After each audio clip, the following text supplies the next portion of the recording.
and welcome to a new element of the Burf and Greavsie show, and we're going to call it One to Watch. Do you remember in the old days, 3, 2, 1, Dusty Bin? I do, mate. I do. Ted Rogers. Yeah, 1, 2, watch. I said 1, 2, actually 1, 2, watch.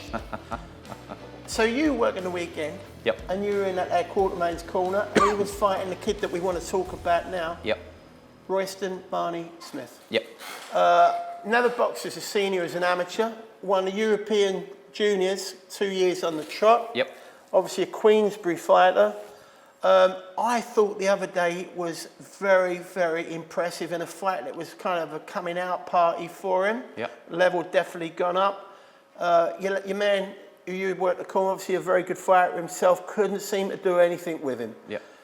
What was your take on, I think they're going to call him RBS. Yeah, I think they do, yeah. Yeah, he has RBS on the front of his shorts. Yeah. But yeah, Barney Smith, clearly a very, very physically gifted fighter, super sharp, very good balance.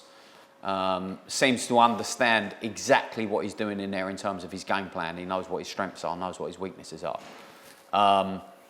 My take on the fight on Saturday night was that Danny got caught a couple of times in the first round with sharp shots, and I think how sharp Royston was took him a little bit by surprise. So that second, the second round when he kind of hit him and then he kind of had to think about it, then he had a wobble. Yeah.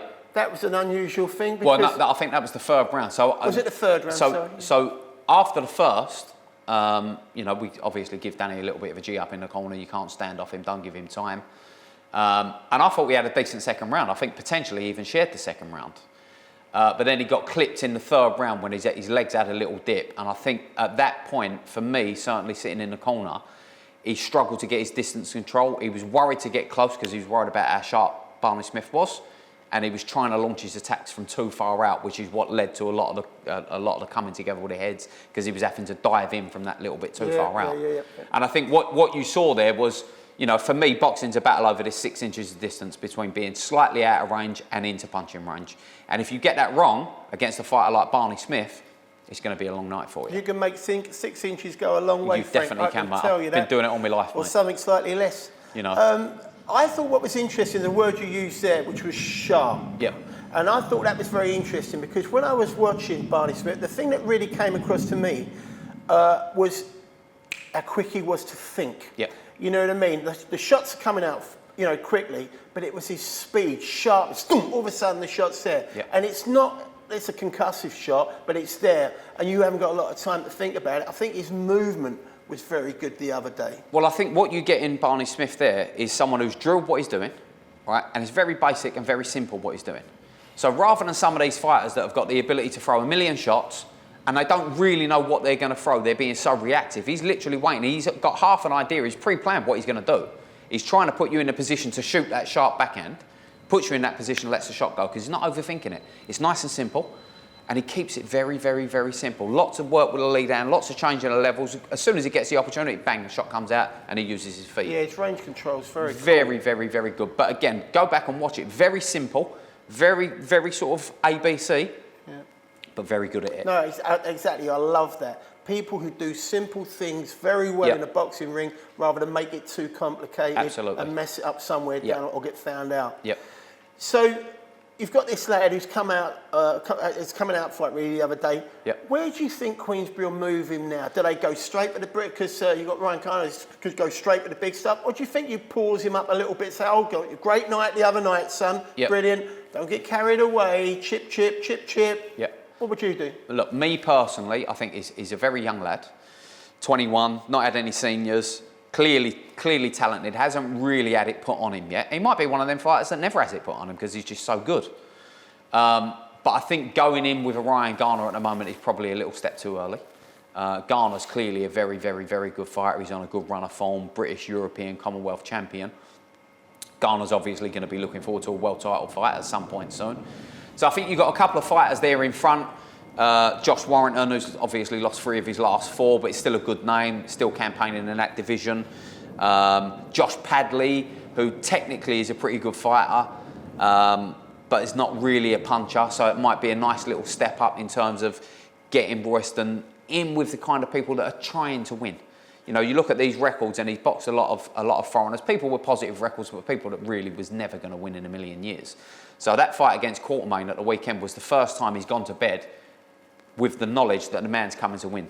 And I think you need that a few times before you really step in to the big fights. And Ghana right now is a big fight. Yeah, it's interesting, isn't it? Because watching that the other night, I thought he was absolutely superb. Yeah. But we've done this before, haven't we? Where you've seen the kid think, oh, do you know what? I think this kid's ready to go. I think he's ready to go now. Then 1 or 2 fights later, he's lost a fight and it hasn't gone quite the right way. And I mean, I would like to see him, in, as I say, with a Warrington, maybe even a Reece Bellotti, who's just lost to Padley, who lost to Ghana, but he's still a very good fighter. You know, it's that kind of test. You need that little, you know, you want to get a chin check.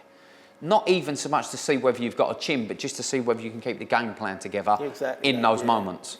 And again, as I say, for someone who's that young, he must be an absolute nightmare to spar. I can imagine he's a nightmare to spar. Probably never even gets touched in sparring. So you want it. You need to see something. You need to see a little bit more before you just let them off the reins. And of course, we're talking about levels here, because once you get to that British level, English and British level, it's a different game.